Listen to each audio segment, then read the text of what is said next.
I thought it was just another ordinary day, until I was trapped with no way out, and a stranger who wanted me dead. Welcome to Friday 13, where we don't just tell scary stories. We uncover true horrors that'll make you question every shadow. I'm Daniel, and this isn't some made-up tale. This really happened to me, and it's why I can't sleep without the lights on. Stay with me, because what I faced that day, it's still out there, waiting for someone else. It all started with a knock. Something so normal, so everyday. But what if that knock was the first step into a nightmare I couldn't escape? Let me take you back to how it began, and why I'll never forget it. It was a Friday afternoon, just like any other, or so I thought. I just finished work, grabbed the coffee, and was heading home. The sun was shining, the birds were chirping. Everything felt right. But as I turned the corner to my street, I saw him, a stranger, standing by my front door, his back to me. I didn't think much of it. Maybe a delivery guy, or someone lost. "Can I help you?" I called out, friendly-like. He turned, and that's when I saw his eyes. Cold, empty, like they were staring right through me. My stomach twisted.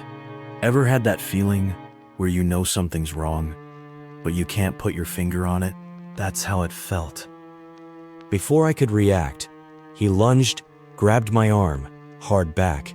He lunged, grabbed my arm, shoved me inside. The door slammed shut behind us. I stumbled, heart racing.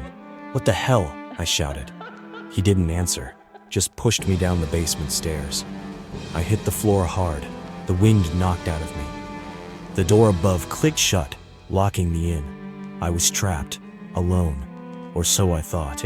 The basement was cold, the air thick with the smell of damp and decay. My flashlight cut through the gloom, revealing old boxes, cobwebs, and something else. A figure hunched in the corner. My blood ran cold. "Who's there?" I whispered. The figure didn't move. I edged closer, heart pounding. It was a mannequin, lifeless, but its eyes, they seemed to follow me. I let out a shaky breath. "Get a grip, Daniel," I muttered. But then I heard it. A whisper, soft and sharp. "Daniel," my heart stopped. The room was empty, but the sound, it was real. Ever felt like something was watching you, even when you knew you were alone? That's when I knew I wasn't.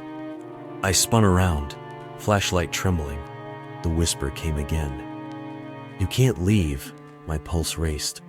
I bolted for the stairs, pounding on the door. "Let me out," I screamed. But the door, it was locked tight. I was trapped. And then, the footsteps. Slow, deliberate coming down the stairs. My stomach dropped. He was back. And he stood there, staring at me. A twisted smile on his face. "You're not going anywhere," he said, his voice low and menacing. I backed away, heart hammering. "Why are you doing this?" I asked, my voice shaking. He didn't answer, just pulled out a knife, the blade glinting in the dim light. My blood froze. He was going to kill me. I had to think fast. I glanced around. There, a rusted pipe leaning against the wall. If I could just reach it.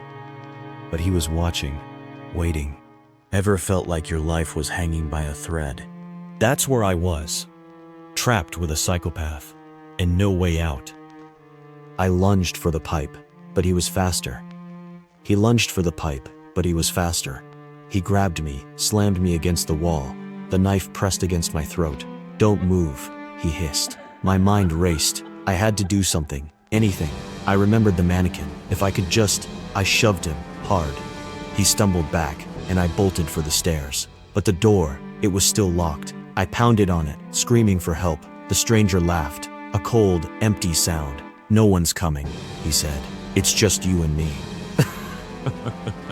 I was trapped.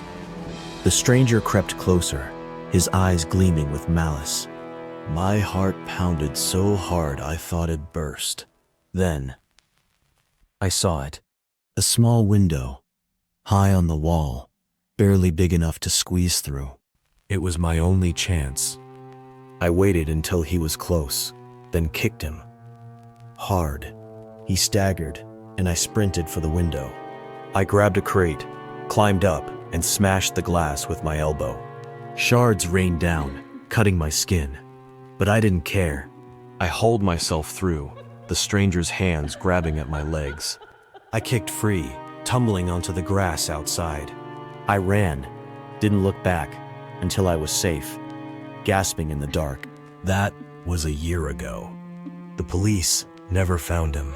But sometimes, when the night's too quiet, I swear I hear it. A faint dance too quiet. I swear I hear it. A faint whisper, calling my name, Daniel. This really happened, and it's why I can't sleep anymore. So, next time you hear a knock on your door, ask yourself, who's really out there? And will they let you live? That's my story, true as the chill running down my spine. If it got under your skin, hit that like button and subscribe for more. Real horrors. Ever been trapped or felt a stranger's eyes on you? Drop it in the comments. You're not alone. This is Friday 13, signing off. But remember, the shadows are always watching.